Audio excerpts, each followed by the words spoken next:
भारत एक कृषि आधारित अर्थव्यवस्था रहा है। हमारी लगभग 50% पॉपुलेशन कृषि पर अपने रोजगार के लिए निर्भर है। वहीं दूसरी ओर सर्विस सेक्टर, जो कि काफी कम लोगों को रोजगार प्रदान करता है, लेकिन भारत की अर्थव्यवस्था में 60% का योगदान देता है। यानी कि भारत के सामने एक विडंबना है। हमारे यहाँ जिस सेक्टर पर ज्यादा लोग अपने रोजगार के लिए निर्भर है, उसका जीडीपी में योगदान कम है, और जो जीडीपी में ज्यादा योगदान देता है वो ज्यादा इंप्लॉयमेंट जनरेट नहीं करता। यानी कि हमें उन सेक्टर्स पर ध्यान देने की जरूरत है जो ना सिर्फ जीडीपी की ग्रोथ में योगदान दे, बल्कि भारत की बड़ी जनसंख्या को रोजगार भी प्रदान करे। इसी विजन को ध्यान में रखते हुए 2014 में नरेंद्र मोदी जी की गवर्नमेंट ने मेक इन इंडिया प्रोग्राम को लॉन्च किया था। 25 सितंबर को इस प्रोग्राम को पूरे 8 साल हो चुके हैं, और प्रेस इंफॉर्मेशन ब्यूरो पर इस प्रोग्राम के माध्यम से जो फॉरेन डायरेक्ट इन्वेस्टमेंट में वृद्धि हुई है उसके बारे में काफी अच्छा डाटा बताया हुआ था। इसके साथ ही पीआईबी पर यह आर्टिकल भी था कि मेक इन इंडिया को सफल बनाने के लिए सरकार कुछ अन्य उपायों का भी सहारा ले रही है, जैसे वन डिस्ट्रिक्ट वन प्रोडक्ट और प्रोडक्शन लिंक्ड इंसेंटिव्स। तो आज की वीडियो में हम मेक इन इंडिया प्रोग्राम ने 8 साल के अंदर भारत में जो बदलाव किए हैं इस पर चर्चा करेंगे, और साथ ही देखेंगे कि अन्य कौन से इनिशिएटिव्स ऐसे हैं जो गवर्नमेंट के द्वारा एक महत्वाकांक्षी लक्ष्य लेकर चलाए जा रहे हैं, और साथ ही एक नजर इस पे भी डालेंगे कि राज्य सरकारों के द्वारा भी मेक इन इंडिया प्रोग्राम को सफल बनाने के लिए उसी के जैसे प्रोग्राम अपने राज्यों में चलाए जा रहे हैं। नमस्कार दोस्तों, मैं प्राची संस्कृति आईएएस यूट्यूब चैनल पर आप सभी का बेहद स्वागत करती हूँ। आज की वीडियो बेहद इन्फॉर्मेशन से भरी हुई होगी। बहुत सारे पॉइंट्स आपको मिलेंगे जो ना सिर्फ आपके प्रीलिम्स के एग्जाम में क्वेश्चन को सॉल्व करने में हेल्प करेंगे, बल्कि मेंस में भी आप इन सारे पॉइंट्स का जो है यूज अपने उत्तर लेखन अभ्यास के दौरान कर सकते हैं। तो आइए शुरुआत करते हैं न्यूज़पेपर के साथ। सबसे पहले तो देखिए, मैंने आपको बताया प्रेस इंफॉर्मेशन ब्यूरो के द्वारा एक प्रेस रिलीज जारी हुई थी, जहां में बताया गया मेक इन इंडिया ने कंप्लीट कर लिए हैं अपने 8 साल, और साथ ही बताया था कि एफडीआई जो है इस दौरान, यानी कि फॉरेन डायरेक्ट इन्वेस्टमेंट, प्रत्यक्ष विदेशी निवेश भी हमारे यहाँ कितना हो गया, 83 बिलियन हो गया है। तो ये आप एक तरीके से देखेंगे तो अगर 8 साल पहले का सिनेरियो देखें और अब का देखें तो ये डबल हो गया है। इसके अलावा यहाँ पे ये बताया गया था सेंटर जो है कुछ की सेक्टर्स पर फोकस कर रही है, जैसे कि उसमें से एक है सेमीकंडक्टर सेक्टर, ताकि हम एक आत्मनिर्भर भारत का जो विजन है उसको अचीव कर सके। सेमीकंडक्टर सेक्टर के बारे में एक डिटेल्ड वीडियो सिलिकॉन शील्ड के नाम से हमारे द्वारा ऑलरेडी बनाया जा चुका है, आप चाहे तो उसको देख सकते हैं, काफी इंपॉर्टेंट वो भी वीडियो है। फिर यहाँ पे देखिए अगेन एक न्यूज़पेपर में बताया गया है कि मेक इन इंडिया ने जैसे अपने 8 साल कंप्लीट कर लिए हैं, तो जो हमारा एनुअल एफडीआई है वो नियरली डबल्स हो गया है, और ये लगभग 83 बिलियन जो है पहुंच गया है। अपने आप में बहुत अच्छी न्यूज़ है, क्योंकि देश में इन्वेस्टमेंट का आना इस बात का संकेत है कि देश को लेकर एक पॉजिटिव सेंटिमेंट निवेशकों के मन में है। देश की प्रगति को लेकर बाहर के लोग भी पॉजिटिव सोचते हैं। थोड़ा सा देखते हैं। सबसे पहले बात करते हैं मेक इन इंडिया प्रोग्राम की। जैसा कि मैंने आपको बताया 2014 में इसको लॉन्च किया गया था। इस प्रोग्राम का उद्देश्य था कि भारत को एक ग्लोबल मैन्युफैक्चरिंग हब के रूप में जो है परिवर्तित करना है, क्योंकि हमें मैन्युफैक्चरिंग यानी कि विनिर्माण के क्षेत्र पर ध्यान देना है, ताकि जीडीपी में भी उसका जो है हिस्सा बढ़े और ज्यादा से ज्यादा लोगों को रोजगार देने में भी वो काम आए। इस चीज को थोड़ा ध्यान रखिएगा। अब देखिए, मेक इन इंडिया भारत को एक अग्रणी वैश्विक विनिर्माण के रूप में सामने लेकर आना, एक बेहतरीन निवेश गंतव्य के रूप में भारत को सामने लेके आना, और विश्व भर के जो भी संभावित निवेशक हैं उनको एक खुला आमंत्रण है सरकार की तरफ से कि हम एक नए भारत का निर्माण कर रहे हैं, और उस नए भारत की विकास गाथा में हम आप सभी को आमंत्रित करते हैं। ये दरअसल डिजाइन के मामले में और मैन्युफैक्चरिंग के मामले में इंडिया को एक लीडिंग पावर के रूप में स्टैब्लिश करना चाहता है, और भारत में जो प्रोडक्ट्स बन रहे हैं उनकी जो क्वालिटी है वो ग्लोबल लेवल की हो, ताकि उन प्रोडक्ट्स की मांग ना सिर्फ भारत में हो बल्कि विश्व में भी हो। इससे ट्रेड अच्छा होगा, व्यापार अच्छा होगा, इंडिया एक मैन्युफैक्चरिंग हब के रूप में सामने आएगा, इंडिया के रिलेशंस अच्छे होंगे, हमें फॉरेन करेंसी मिलेगी, उसकी वजह से हमारे देश में जो है रोजगार जनरेट होगा, और एक तरीके से विन विन सिचुएशन वाली जो है आप कह सकते हैं हालात रहेंगे। अब देखिए, मेक इन इंडिया प्रोग्राम ये विनिर्माण मैन्युफैक्चरिंग पर फोकस करता है। ये बात आपको ऐसे भी पता चल जाएगी जब हम 3 घोषित लक्ष्यों की बात करेंगे। मेक इन इंडिया प्रोग्राम के 3 घोषित लक्ष्य हैं, तीनों ही देखिए मैन्युफैक्चरिंग पर ध्यान देते हैं। जैसे 2022 तक अर्थव्यवस्था में 100 मिलियन अतिरिक्त विनिर्माण रोजगार सर्जित करना। यहाँ पर हम क्या है, रोजगार सर्जन की बात कर रहे हैं। फिर विनिर्माण क्षेत्र की जो विकास दर है उसको बढ़ाकर 12 से 14% प्रति वर्ष करना, हम ग्रोथ की बात कर रहे हैं। उसके बाद विनिर्माण क्षेत्र का सकल घरेलू उत्पाद में जो योगदान है उसको 2022 तक 25% करना है। क्योंकि कोविड आ गया था, चीजें उस तरीके से नहीं चल पाई जैसी सोची गई थी, तो ये जो लक्ष्य है इसमें संशोधन किया गया और ये जो 25% का योगदान था ये 2025 तक हासिल करने का एक नया लक्ष्य रखा। यानी कि तीनों घोषित लक्ष्यों में मैन्युफैक्चरिंग की बात कर रहे हैं और मैन्युफैक्चरिंग सेक्टर के जरिए ग्रोथ अचीव करने की बात, हमारे जो जीडीपी में है उसमें उसका हिस्सा बढ़ाने की बात, और साथ ही क्या है, एम्प्लॉयमेंट जनरेट करने की बात हम जो है कर रहे हैं। इसके बाद देखिए कुछ सेक्टर्स हैं जिन पर स्पेसिफिकली फोकस किया जा रहा है मेक इन इंडिया प्रोग्राम के तहत। इन सेक्टर्स का नाम आपको पता होना चाहिए, जैसे ऑटोमोबाइल, फिर ऑटोमोबाइल के कंपोनेंट्स है, एविएशन है, biotechnology, electric machinery, defence manufacturing, construction, chemicals, electronic system, food processing, IT and BPM and leather. इसके अलावा कुछ और सेक्टर्स है, एक वेलनेस सेक्टर भी है, ये ध्यान रखिएगा। यहाँ पर देखिए media entertainment, mining, oil and gas, pharmaceuticals, roads and highway, renewable energy, railways, post and shipping, space भी इसमें है, टेक्सटाइल एंड गारमेंट्स है, थर्मल पावर है, टूरिज्म एंड हॉस्पिटैलिटी है। ये कुछ वो सेक्टर्स हैं जिनको मेक इन इंडिया प्रोग्राम के तहत कवर किया जा रहा है। और ना सिर्फ मैन्युफैक्चरिंग पर, जैसे आप देखेंगे टूरिज्म और हॉस्पिटैलिटी, ये सर्विस और मैन्युफैक्चरिंग के बीच में कहीं आता है, क्योंकि आप लोगों को क्या है, सर्विस भी दे रहे हैं और टूरिज्म के लिए आपको एक इंफ्रास्ट्रक्चर का निर्माण भी करना होगा, तो ये मैन्युफैक्चरिंग के साथ साथ सर्विस सेक्टर पर भी जो है ध्यान दे रहा है। इसके बाद देखिए मेक इन इंडिया के तहत हम किन किन चीजों पर जो है सोच रहे हैं कि ये हम अच्छा करेंगे। तो सबसे पहली बात है निवेश की सुविधा, इन्वेस्टमेंट अच्छे से अच्छा हो, इसके लिए जो कुछ करना जरूरी होगा, जो है बिजनेस सुगम बनाना होगा, वो सारी चीजें हम जो है करेंगे। इनोवेशन को बढ़ावा देना, कौशल विकास में वृद्धि करना, विनिर्माण बुनियादी ढांचे का निर्माण करना, जो कि पीएम गति शक्ति के तहत सरकार के द्वारा किया जा रहा है। इसी तरह बौद्धिक संपदा जो अधिकार है उनकी रक्षा करना, डिजिटल भारत लेके आना। हाल ही में जो हमारे एक्सटर्नल अफेयर मिनिस्टर हैं उन्होंने कहा भी था यूनाइटेड नेशन के प्लेटफॉर्म से कि भारत जो है रिमोट से रिमोट विलेज को भी डिजिटाइज करने का एक जो है सपना रखता है।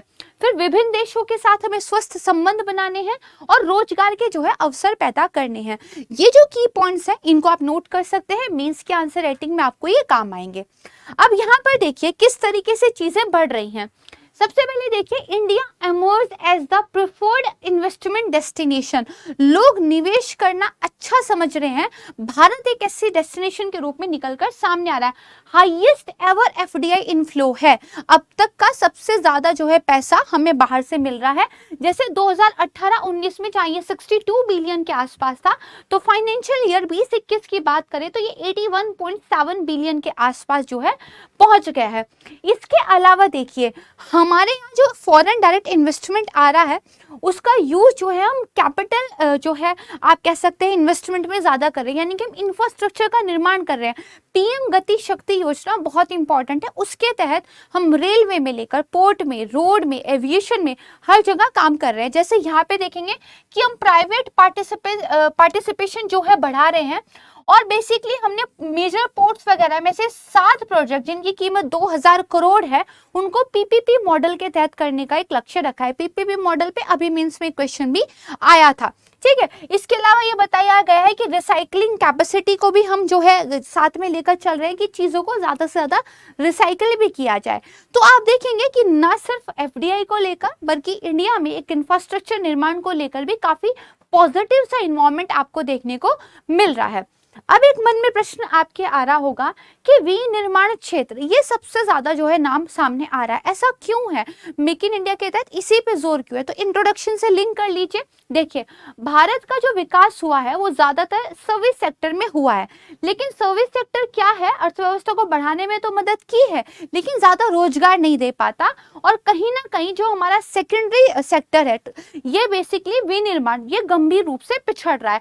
इसी को बढ़ावा देने के लिए और ज्यादा से ज्यादा रोजगार के अवसर जो है हम सृजित कर सके, इसके लिए जो है मैन्युफैक्चरिंग सेक्टर पर ध्यान दे रहे हैं। अब देखिए, मेक इन इंडिया को और बेहतर कैसे किया जाए, तो देयर आर सम इनिशिएटिव्स जो सरकार की तरफ से लिए गए, जैसे भाई व्यापार करने में आपको आसानी हो, है ना, डिजिटलाइजेशन हम चीजों का कर दे, हर लाइसेंस वगैरह लेने के लिए आपको एकल विंडो सुविधा दे दे। तो इस तरह की चीजें, जैसे जो नियम और विनियमन थे उनके जो बोझिल अनुपालन होता था उसका क्या सिंप्लीफिकेशन कर दिया है, आसान कर दिया है, ठीक है। गैर अपराधीकरण किया गया, जो छोटी मोटी चीजें रहती थी उनको बेसिकली डीक्रिमिनलाइजेशन कर दिया। पहले क्या है, छोटी सी गलती हुई नहीं कि उसकी एक बड़ी सजा हो जाती थी। दूसरा क्या है, डिजिटलीकरण हमने किया है, बेसिकली हम व्यापार करना क्या है, आसान बना रहे हैं। ईज ऑफ डूइंग बिजनेस जो है, ऐसा हम अपने यहाँ पे कर रहे हैं। ईज ऑफ डूइंग बिजनेस के लिए क्या क्या उपाय ले रहे हैं, तो श्रम सुधार कर रहे हैं, श्रमिकों की भर्ती करना और छटनी करना पहले से आसान हो गया है। प्रोडक्शन लिंक इंसेंटिव हम दे रहे हैं, पीआईएल स्कीम, इसके बारे में हम आगे पढ़ेंगे। कुछ सेक्टर्स हैं जिनको जो है ज्यादा से ज्यादा लोकल लेवल पर वो उत्पादन करें, इसके लिए क्या सरकार प्रोत्साहन दे रही है।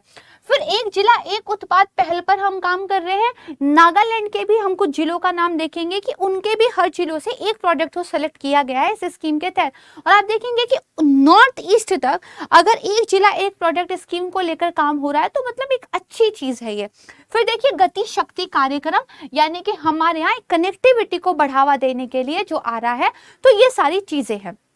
इसके बाद यहाँ पर देखिए अन्य राज्यों की क्या पहल है। सेंट्रल गवर्नमेंट तो अपनी तरफ से काम कर ही रही है, लेकिन जो अन्य राज्य सरकार है वो भी काम कर रहे हैं। जैसे अलग अलग राज्यों में, जैसे मेक इन उड़ीसा एक है, तमिलनाडु ग्लोबल इन्वेस्टर्स मीट है, vibrant Gujarat, happening Haryana, magnetic Maharashtra जैसी अपनी स्थानीय पहल भी उन्होंने शुरू की है। इनको भी आप मेंस में कोट कर सकते हैं। यहाँ पे आप देख सकते हैं कि एक वाइब्रेंट गुजरात का बेसिकली समिट हुआ था, जिसकी मैंने आपको स्क्रीनशॉट दिखाई हुई है। राइट, इतना आप समझ गए। तो जो स्टेट है वो बेसिकली मेक इन इंडिया को इम्पोर्टेंस देने के लिए क्या क्या कर रहे हैं। जैसे तेलंगाना में बेसिकली क्या किया जा रहा है कि बहुत सारी जैसे लैंड अवेलेबल कराया जा रहा है, पावर और वाटर जो है मैन्युफैक्चरिंग यूनिट्स को दिया जा रहा है। इसी तरह आंध्र प्रदेश की आप बात करेंगे, 200 से 400 एकड़ जो है वो डेवलपमेंट ऑफ ई मोबिलिटी के लिए दिया जा रहा है, ठीक है, इंडस्ट्रियलाइजेशन पार्क बनाए जा रहे हैं। सेम तमिलनाडु में जो है काम किया जा रहा है। कर्नाटका इस तरह का पहला स्टेट था जिसने एनर्जी स्टोरेज और ईवी पॉलिसी को जो है अपनाया है इंडिया में, ठीक है। इसके अलावा जो महाराष्ट्र, हरियाणा, पंजाब, बिहार, उत्तर प्रदेश है, ये भी एक्टिवली वर्क कर रहे हैं ताकि किस तरह का इकोसिस्टम बने कि भारत में जो है निवेश करना, बिजनेस करना, ट्रेड करना क्या है, आसान हो जाए। अब हम मेक इन इंडिया की थोड़ी सी समीक्षा करते हैं। देखिए 2017 के आसपास जो आप बात मान के, अब 2012 और 13 से बात करते हैं।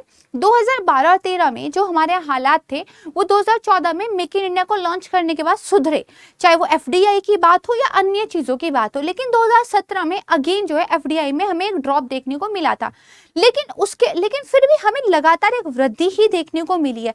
तो एफडीआई की बात हो या फिर पीएम गति शक्ति जैसे उपायों की बात हो या प्रोडक्शन लिंक्ड इंसेंटिव्स के तहत हम इलेक्ट्रॉनिक्स वाले जो चीजें हैं उनको बढ़ावा देने की बात करें, या फिर हम बहुत सारी चीजों को डिजिटलाइजेशन की बात करें, नियमों को सरल करने की बात करें, काफी कुछ अच्छा जो है इस प्रोग्राम के तहत तो हुआ है। जैसे 27 सेक्टरों में पर्याप्त उपलब्धियां हमने हासिल की है और इसमें विनिर्माण सेवा जैसे रणनीतिक सेक्टर भी जो है शामिल है, यानी कि 27 ऐसे सेक्टर्स हैं जिन पे हम बेसिकली काम कर रहे हैं। अब हम एक एक करके चीजें देखते हैं कि वो कौन कौन से एरिया हैं जहाँ पे हमने ज्यादा बेहतर काम किया है। जैसे विदेशी निवेश की अगर हम बात करें तो 2014-15 में जहाँ ये $45 बिलियन था, तो देखें तो 8 वर्षों में इसमें क्या है, लगातार वृद्धि हुई है। और 21-22 के डाटे की बात करें तो ये $83 बिलियन के आसपास पहुंच गया है। ये जो फॉरेन डायरेक्ट इन्वेस्टमेंट है ये लगभग 101 देशों से हमें प्राप्त हुआ है। और भारत में जो 31 राज्य और केंद्र शासित प्रदेश है वहां पर 57 सेक्टरों में बेसिकली इसकी इन्वेस्टमेंट की गई है। हाल के वर्षों में जो आर्थिक सुधार हुए हैं, जो व्यवसाय करने की सुगमता हुई है, इनके चलते हुए भारत जो है चालू वित्त वर्ष में $100 बिलियन के एफडीआई को हासिल करने की राह पर जो है अग्रसर है। अभी हम 83 कुछ की बात कर रहे हैं, ये 100 होने वाला है। फिर देखिए, उत्पादन से जुड़ी प्रोत्साहन जो योजना है, तो हम क्या है, जितना ज्यादा प्रोडक्शन करेंगे उस हिसाब से आपको जो है कुछ फायदा देंगे। जैसे 14 प्रमुख मैन्युफैक्चरिंग सेक्टर हैं जिसमें उत्पादन से जुड़ी प्रोत्साहन स्कीम यानी कि पीएलआई स्कीम जो है मेक इन इंडिया जो प्रोत्साहन है इसके तहत काम कर रही है। और ये जो हमारी प्रोडक्शन लिंक्ड इंसेंटिव स्कीम है, इसको 2021 में लॉन्च किया गया था और ये कहीं ना कहीं मेक इन इंडिया के समानांतर चलने वाली स्कीम है। यहाँ पे कुछ रणनीतिक ऐसे सेक्टर्स है, रणनीतिक सेक्टर वो होते हैं जो हमारी अर्थव्यवस्था के लिए बाकियों की तुलना में ज्यादा महत्वपूर्ण है और जहाँ पे इंडिया जो है तुलनात्मक रूप से अच्छा भी कर रहा है। तो उन सेक्टर्स को हमने चुना, वहां पर घरेलू उत्पादन हम और अच्छा करें, इस बात को प्रोत्साहित करने के लिए ये योजना हम लेकर आए हैं। ठीक है, तो इससे क्या हुआ है, उत्पादन और रोजगार में उल्लेखनीय लाभ पैदा हो रहा है और एमएसएमई के लिए जो इकोसिस्टम था वो भी और अच्छा हो रहा है, क्योंकि उत्पादन को अगर आप प्रोत्साहित कर रहे हैं तो एमएसएमई को भी तो उसका बेनिफिट मिलेगा, क्योंकि एमएसएमईज भी क्या है, हमारी मैन्युफैक्चरिंग में जुटी हुई है। इसके अलावा देखिए, सेमीकंडक्टर की अगर बात करें, सेमीकंडक्टर ये बहुत इंपॉर्टेंट है, प्लीज इसको प्रिपेयर कर लीजिएगा, एक वीडियो पड़ी हुई है देख लीजिएगा। तो अर्थव्यवस्था में सेमीकंडक्टरों का क्योंकि महत्व है, तो इसके लिए चाहे सेमीकंडक्टर हो, डिस्प्ले हो, डिजाइन इकोसिस्टम हो, इनके लिए $10 बिलियन की एक प्रोत्साहन स्कीम जो है सरकार ने लॉन्च की है। इसके अलावा देखिए, अलग अलग डिपार्टमेंट से आपको अलग अलग लाइसेंस लेने पड़ते हैं, अलग अलग परमिशंस लेनी पड़ती है अगर आप कुछ करना चाहते हैं। तो उसके लिए भी सरकार ने क्या किया है, एकल डिजिटल प्लेटफॉर्म लेकर आया है। तो अनुमोदन और मंजूरी निवेशकों को एक ही जगह मिल जाए, इसके लिए सितंबर 2021 में राष्ट्रीय सिंगल विंडो सिस्टम जो है सरकार की तरफ से लाया गया था, ताकि अलग अलग मिनिस्ट्रीज, अलग अलग डिपार्टमेंट्स की मंजूरी आपको एक जगह मिल जाए। फिर देखिए, प्रधानमंत्री गति शक्ति कार्यक्रम, तो देश में विनिर्माण जोन जो है उनको मल्टी मॉडल कनेक्टिविटी हम उपलब्ध कराएं। जैसे दिल्ली से गुजरात को जोड़ने के लिए बढ़िया अपने पास जो है एक इंफ्रास्ट्रक्चर होना चाहिए, रेलवे से कार्गो भेज सकें, हवाई जहाजों से कार्गो भेज सके, सड़कों के माध्यम से भेज सके, तो मल्टी मॉडल कनेक्टिविटी ये हो। इसके लिए हमने क्या है, गति शक्ति कार्यक्रम लॉन्च किया था। इससे देश में कनेक्टिविटी में सुधार आएगा, वस्तु और लोगों की क्योंकि तीव्र आवाजाही होगी तो बाजार, हब और जो अवसर है उन तक पहुंच में सबके लिए ही वृद्धि होगी।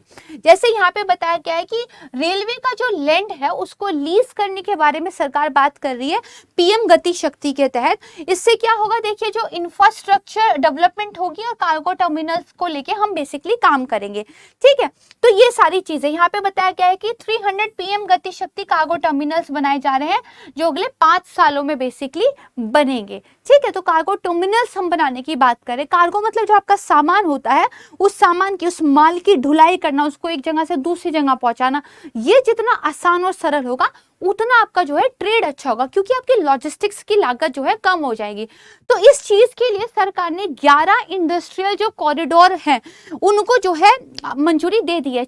Delhi Mumbai industrial corridor, Chennai Bengaluru extension of CBIC to Kochi via Coimbatore Amritsar Kolkata industrial corridor, Hyderabad Nagpur, Hyderabad Warangal, Hyderabad Bengaluru है, बेंगलुरु मुंबई इंडस्ट्रियल कॉरिडोर है, east coast economic corridor with Vizag Chennai industrial corridor है, इसका फेज 1 चलेगा, उड़ीसा इकोनॉमिक कॉरिडोर है और दिल्ली नागपुर इंडस्ट्रियल कॉरिडोर है। ये वो 11 है जिनको लेकर अभी फिलहाल काम किया जा रहा है। टोटल 32 प्रोजेक्ट के तहत इन 11 को जो है कंप्लीट किया जाएगा, इसको ध्यान रखिएगा। इसके बाद एक जिला एक उत्पाद, देखिए हर डिस्ट्रिक्ट के अंदर कोई एक प्रोडक्ट ऐसा है जो उस डिस्ट्रिक्ट की पहचान है, जिसके पास पूरा हिस्ट्री है, पूरी स्किल है उस पर्टिकुलर प्रोडक्ट को बनाने की। बहुत सारे हथकरघे ऐसे हैं, बहुत सारे आर्टिशियन ऐसे हैं जो कुछ प्रोडक्ट्स को बनाते हैं, लेकिन उनकी रीच नहीं है मार्केट में, वो बड़े शहरों में, दूसरे देशों में अपने सामान की रीच नहीं रखते हैं। तो इसके लिए गवर्नमेंट 1 डिस्ट्रिक्ट एक जिला एक उत्पाद योजना लेके आई है, ताकि उनको प्रोत्साहन मिले, उनको हम हेल्प करें, उनके प्रोडक्ट्स को ग्लोबल लेवल पर जो है लेकर आए। तो जो विनिर्माता हैं उनको एक वैश्विक मंच उपलब्ध कराया जाए, विभिन्न क्षेत्रों का सामाजिक आर्थिक विकास हो और मेक इन इंडिया को बेसिकली एक अभिव्यक्ति मिले। तो इसके लिए वन डिस्ट्रिक्ट वन प्रोडक्ट जो है सरकार लेकर आई है। जैसे मैं आपको नागालैंड का एक एग्जाम्पल दिखाती हूँ कि नागालैंड के जैसे दीमापुर में पाइनएप्पल को चुना गया है, ठीक है। उसके बाद कोहिमा में आप देखेंगे तो वहां का जो पिकल है उसको चुना गया है। मोन में आप देखेंगे अगेन पिकल चुना गया है, ठीक है। वोखा में देखेंगे फिश चुनी गई है। तो इस तरह से दीज आर सम आप कह सकते हैं डिस्ट्रिक्ट्स जिनके अंदर एक एक प्रोडक्ट को सरकार ने चुना है, जिनको बढ़ावा देने का सरकार जो है प्रयास करेगी। अब very important, make in India सिर्फ ये माल ढुलाई ट्रेड बिजनेस इतने तक ही सिमटा नहीं है। रक्षा निर्माण डिफेंस मैन्युफैक्चरिंग जो किसी भी देश के लिए बहुत जरूरी है, इसमें भी हम बहुत अच्छा कर रहे हैं। क्योंकि जब मैन्युफैक्चरिंग की बात हो तो वो सिर्फ एक एरिया तक तो सिमटा नहीं रहेगा, हर एक सेक्टर में सिमटा होगा। हम तो स्पेस में भी जो है काम कर रहे हैं। तो यहाँ पे देखिए रक्षा क्षेत्र में ऑटोमेटिक रूप से 74% एफडीआई की हमने अनुमति दे दी है, ये पहले से 49% की थी। इसके अलावा हम एक रक्षा अधिग्रहण प्रक्रिया लेकर आए थे 2020 में, जिससे जो है वस्तुओं का स्वदेशी डिजाइन करना, उनका स्वदेशी रूप से निर्माण करना उसको प्रोत्साहित करती है। फिर रक्षा उत्कृष्टता के लिए नवाचार आईडीएक्स हम लेके आए थे 2018 में, जिसका उद्देश्य ये था जो एमएसएमईज हैं, जो स्टार्टअप हैं, जो कुछ आप कह सकते हैं पर्सनल इनोवेटर्स हैं, ठीक है, जो अनुसंधान विकास संस्थान है, उन सब को इंडस्ट्रीज के साथ शामिल करके रक्षा और एयरस्पेस में जो है टेक्नोलॉजी इनोवेशन को बढ़ावा दिया जाए। इसके लिए एक इकोसिस्टम का जो है जनरेट किया जाए। फिर रक्षा उत्पादन निर्यात संवर्धन नीति 2022 है। आत्मनिर्भरता हासिल करना, हम किसी से आयात पे डिपेंड ना रहे और निर्यात भी करना, और हम दूसरों को सामान दें भी डिफेंस मैन्युफैक्चरिंग में। क्योंकि डिफेंस मैन्युफैक्चरिंग में जब आप किसी कंट्री को सामान देते हैं तो इसका मतलब वो कंट्री आपके ऊपर डिपेंड हो जाती है भविष्य के लिए, उनकी मजबूरी होती है आपके साथ रिश्ते अच्छे रखना। तो हमें क्या है इस एरिया में भी काम करना है, और इसके लिए बेसिकली हम क्या है रक्षा उत्पादन और निर्यात संवर्धन नीति जो है 2020 की लेकर आए थे। ये एक चीज हुई। इसके बाद देखिए एक बड़ी डिफरेंट सी चीज मैं आपको बताऊंगी, क्योंकि प्रधानमंत्री जी ने इस बात का जिक्र भी किया है। रक्षा ये तो आप भी जानते हैं कि वेरी इंपॉर्टेंट है, लेकिन आपको पता है टॉयज खिलौनों को लेकर भी इंडिया में काफी अच्छा काम हो रहा है। दरअसल खिलौने जो कि मतलब एक सामान्य सी बात लगती है, उनके लिए भी भारत बहुत ज्यादा आयात पर निर्भर करता था, और वो दरअसल एक तो अनहेल्दी थे, उनमें बहुत घटिया किस्म का जो है सामान यूज होता था, और जो बच्चों के लिए ठीक नहीं माने जाते थे। तो प्रधानमंत्री जी ने ये कहा अगर हम अपने देश के बच्चों के लिए टॉयज भी खुद नहीं बना रहे हैं तो ये ठीक नहीं है। तो अब देखिए भारत में खिलौना उत्पादन को लेकर भी आप कहते हैं अवेयरनेस आई है, और इसमें अच्छा खासा हमने काम भी किया। जैसे अगस्त 2020 में मन की बात प्रसारण के दौरान उन्होंने ये कहा था कि हमें भारत को एक वैश्विक खिलौना केंद्र के रूप में जो है स्थापित करना है। इसके लिए हमें घरेलू डिजाइनिंग अच्छी करनी पड़ेगी, विनिर्माण क्षमताएं अच्छी करनी पड़ेगी। पहले क्या था हमारे यहाँ क्योंकि टेक्नोलॉजी नहीं थी, कच्चा माल नहीं था और हमारे डिजाइनिंग वगैरह नहीं थी, इसके लिए हम खिलौनों के आयात पर जो है निर्भर थे। जैसे 18-19 के दौरान अगर बात करें तो हमारे देश में करीब 3000 करोड़ रुपए के जो है खिलौनों का जो है आयात हुआ था। 3000 करोड़ रुपए बहुत होते हैं, इस पर हम बाद में आएंगे। इसके बाद देखिए सरकार ने क्या किया, खिलौनों के आयात को कम करने के लिए कुछ पहले उठाई। सबसे पहले तो जो सीमा शुल्क था उसको 20% से बढ़ाकर 60% कर दिया ताकि आयातित खिलौने महंगे हो जाएं। दूसरा क्या है, गुणवत्ता निर्देशन नियंत्रण आदेश का कार्यान्वयन किया गया। आयातित खिलौनों की अनिवार्य सैंपल जांच होगी। घरेलू जो खिलौना विनिर्माता है उनको लाभ दिया जाएगा। टॉयज के क्लस्टर्स का निर्माण दिया जाएगा। इसके अलावा टॉयज को बढ़ावा देने के लिए भारतीय खिलौना मेला 2021, टॉय बिजनेस लीग 2022 और टॉयकथॉन 2021 इन सब का भी आयोजन किया गया। और देखिए प्रयासों ने सफलता हासिल भी की। वित्त वर्ष 21-22 के दौरान 70% से अधिक की गिरावट आई है खिलौनों के आयात में, और अब हमने देखे ये $110 मिलियन यानी कि करीब 877 करोड़ रुपए तक नीचे आ गए हैं। भारत के खिलौनों के निर्यात में भी देखिए वृद्धि, ना सिर्फ आयात कम हुआ है, हमने एक्सपोर्ट भी बढ़ाया। जहां पे देखिए अप्रैल अगस्त 2022 को अगर हम कंपेयर करें अप्रैल अगस्त 2013 से, तो 636% की वृद्धि जो है हमारे यहाँ एक्सपोर्ट में खिलौनों के हुई है। यानी कि 13 में जो हम कर रहे थे उसका कंपेयर अगर हम आज करें तो काफी ग्रोथ उसमें देखने को मिली है। और जब बात खिलौनों की आ रही हो तो देखिए ई कॉमर्स की बात भी होनी चाहिए, क्योंकि हम बहुत खिलौने अपने बच्चों के लिए ई कॉमर्स से खरीदते हैं। और जब मैन्युफैक्चरिंग की बात हो रही है तो ई कॉमर्स का तो नाम लेना ही पड़ेगा। तो यहाँ पे देखिए ई कॉमर्स इंडस्ट्री की ग्रोथ कैसे हो रही है इंडिया में। 2010 में जहां ये 4.4 बिलियन की इंडस्ट्री थी, आज ये बढ़ते बढ़ते 2020 में लगभग 120 बिलियन की जो है इंडस्ट्री बन गई है। और आगे इसमें बहुत ज्यादा जो है ग्रोथ के आप कह सकते हैं चांस है, क्योंकि इंडिया एक बहुत बड़ी मार्केट है, हम लोग काफी शॉपिंग करते हैं, दीपावली आने वाली है, सेल्स का इंतजार हम सब कर रहे हैं। तो ई कॉमर्स की ग्रोथ हो, खिलौना जो कि छोटी चीज है उसकी ग्रोथ हो, बहुत बड़ी चीज डिफेंस मैन्युफैक्चरिंग उसकी ग्रोथ की बात हो, फॉरेन डायरेक्ट इन्वेस्टमेंट की बात हो, लोकल फॉर वोकल की बात हो, वन डिस्ट्रिक्ट वन प्रोडक्ट की बात हो, हर एक सेक्टर में मेक इन इंडिया प्रोग्राम की वजह से इम्पटस मिला है, उसमें जो है ग्रोथ आई है। तो 8 वर्षों की गौरवशाली गाथा तो रही है। सो जस्टिफाई द नेम, राइट। तो यहाँ तक जो है चीजें मुझे उम्मीद है आपको समझ में आ गई होंगी। जो भी पॉइंट्स मैंने आपको बताए उनको नोट कर लीजिएगा, आपको काम आएंगे। वीडियो यहाँ पे समाप्त होता है। प्लीज मुझे कमेंट सेक्शन में फीडबैक जरूर दिया करें कि वीडियो आपको कैसे लग रहे हैं। और अगर आप हमारे चैनल पर नए हैं तो उसको सब्सक्राइब जरूर कर लीजिएगा। और अब मैं आपसे विदा लेती हूँ। नमस्कार, धन्यवाद, जय हिंद।